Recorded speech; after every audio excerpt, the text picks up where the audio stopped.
Sportland on maailm neile, kes soovivad olla esimesed.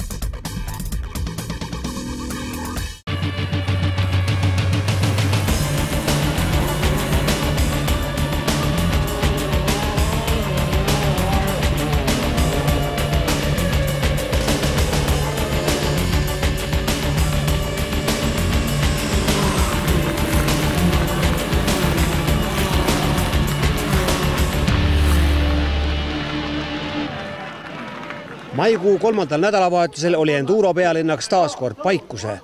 Pärnumaa metsateedel sai teoks nii Eesti kui Baltimaade meistrivõistluste teine etapp, kus lõid kaasa veel tugevad Soome endurosõitjad. Kõikides klassides kokku valmistus stardiks 117 sportlast, kes 2 päeva jooksul pidid läbima ühtekokku 300 kilomeetri pikkuse trassi. Etapi korraldajaks oli Paikuse motoklubi ja peakohtunik Sulev Tõnisson manitses kõiki ettevaatusele, sest nädalapäevad sadanud vihm oli raja kohati pehmeks muutnud. Esimesel ringil ühtegi testi me aja peal ei sõida, kuigi kõik on vaja läbi sõita. See on üks raja osa välja arvatud. Ekstreemtestile ükski sõitja ei lähe siis esimesel ringil. Esimesena sai oma tsikli joonele lükata Paikuse motoklubi eestvedaja Toivo Pensius. Esimesel päeval oli vaja läbida 3 60 kilomeetri pikkust ringi, millele teisel päeval lisandusid veel 2 ringi. Vett on tulnud siin terve nädal otsi iga päev natuke saaval, et palju katseid on niisuguseks vähe keerulisemaks teinud, aga loodame, et tänagi vähemalt peab. Siin selja taga on just see tsiklite kinnine park ja tundub, et startijate arvuga pead rahule jääma. Jaa, väga ikka. Üle 100 võistles on juba tegelikult väga hea arv, et Eesti maa peal ja see on täitsa arvestatav kogus võistlejaid, et tore. Keda siin klasside kaupa ära tuleks märkida? Eks see 2 kindlasti on Martin Leok üks tegijaid, aga tal on siin ka Soomest päris kõvasid vastaseid tulnud. E3-s on Põldmaa kindlasti üks favoriite. No nüüd räägi enda sõidust ka, mida siis kõige pealt hakkad vaatama praegu, kui lükkad kohe tsikli stardijoonele?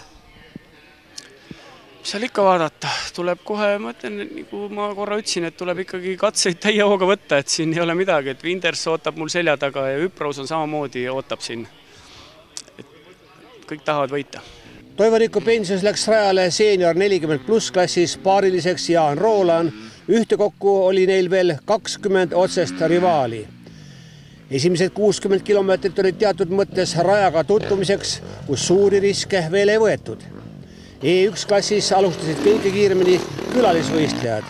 2 soomlase ees haaras päeva lõpuks liidrikoha hoopis lätlane Edgar Silins. Parima eestlasena oli 4. kohal Priit Piine. Algus on väga hästi sujunud, et oleme 2 testi ära sõitnud, krossi ja ekstreemi ja tundub päris äge olevat, et natukene on märge, saab puurida ja tundub huvitav. Millal siis nii-öelda juurde hakkad keerama? Juurde hakkame järgmine ring keerama, ehk teine ring, et siis võetakse juba aega endurokatsel ja krossikatsel. Ja ekstreemi me sõidame veel niisama läbi, et see kuivab veel vähe.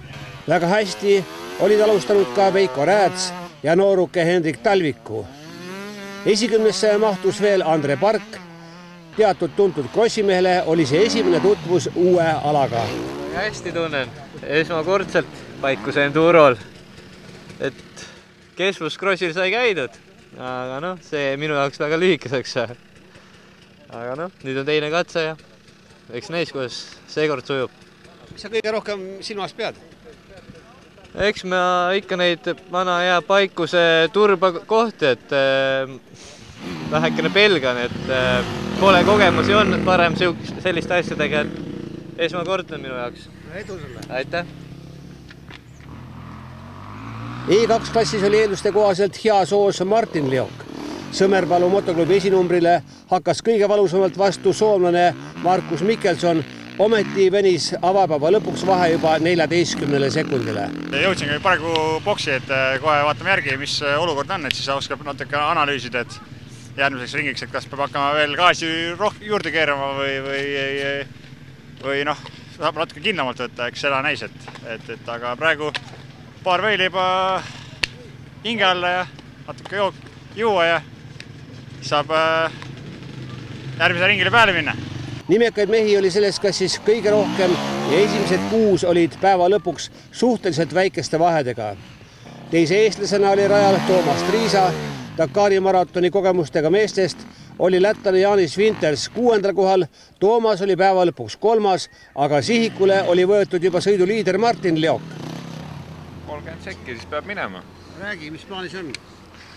No tahaks ikka maitult selle Martinilt see paar sekundit veel järgi saada, et üle pika aja läks Enduroga test väga hästi esimene, et minu kohta, et loodame, et teine läheb veel parem. E3 klassis oli favoriidiks lätlane Lauris Hermanis, hästi hoidis kiirust veel väheste enduro kogemustega Elari Talu ja korraldajaklubile tegi rõõmu Tõnu Kallast, kelle rahulik, aga kiire sõit oli mehe toonud 3. kohale. Ja natukene sätime siin, et oleks mugavam sõita. Saab kiiremini. Käed hakkasid ära väsima? Ei, kätel polnud viga, aga keeruline oli juhtida natukene mootorratast. Teeme lihtsamaks elu. Tundub, et karditud vihm on jäänud tulemata, et raja peal nii väga hull ei ole või? Praegu pole viga jah, kuigi vesi on ikka metsas kõrgem kui tavaliselt, et seal peab ikka trassi valikuid targalt tegema, et seal kinni ei jää kuskile. Suhteliselt väikeste vahedega järgnesid neile Priit Palatu, Tiit Tomp ja Riho Kollist. Seenior 40+ klassis oli Toivoniku Pensius taas kord rahu ise. Esikümnesse mahtusid selles arvestuses 3 riigi sportlased ja esialgu oli Toivo edu kogenud lätlase Einar Svintersi ees vaid mõned sekundid. Mõtlen, ega siin ei olnudki järgi anda midagi, et tuli kui algusest peale.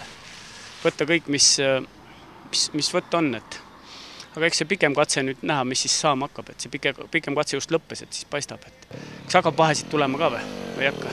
Sa vaatad nagu sõitja poolt ja samas vaatad ka nagu organisaator, et kas rada peab ikka korralikult vastu? No praegu küll peab, kui täna vihma ei tule juhuslikult enam, siis peab vastu ära ilusti. Praegu on päris hea.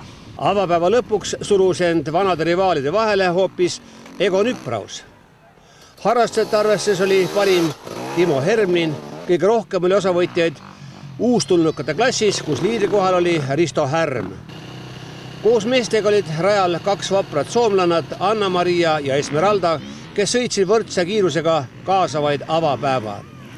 Teisel päeval suutsid klassi liidrid oma kätte võetud positsiooni kaitsta, välja arvatud E3 klassis, kus toreda üllatusena tõusis liidriks Elari Talu ja võrdsete punktide juures võttis lätlase Hermanni sees koguni etapi võidu.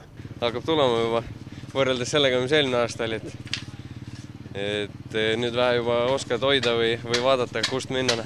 Paikuse motoklubile kindlustas 3. koha Tõnu Kallast, 4. Urmas Põldmaa, 5. Priit Palatu, 6. Tiit Tomp ja 7. Riho Kollist, kes edestas napilt 2-kordset Dakari maratoni meest Mart Meerut.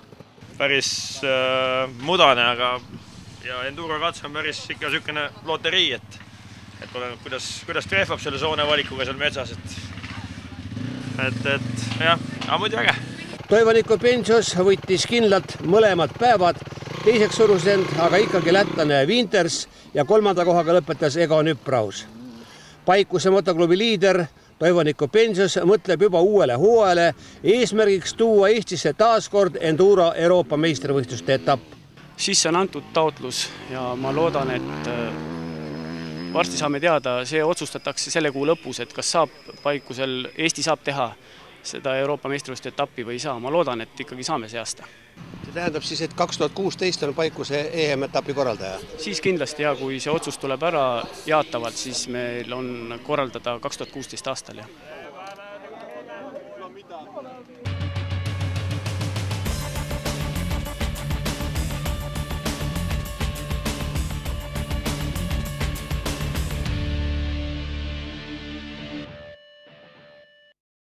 Sportland on maailm neile, kes soovivad olla esimesed.